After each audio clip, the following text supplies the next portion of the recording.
Gonna be replacing the corner light. This one has condensation inside and it won't dry out.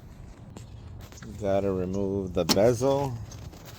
Had to remove my relocated washer fluid bottle.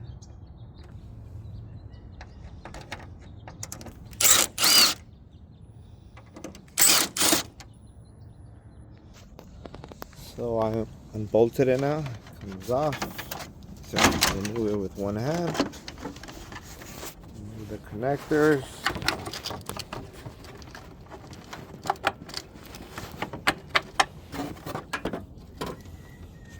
Let me take this one off so I could remove the light. So now it's off. Now I just gotta remove and replace this light. It's been unbolted. The light comes right off. Let me compare this one and the new one.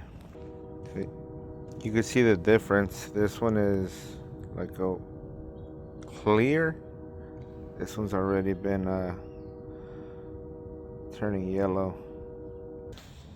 The finished product.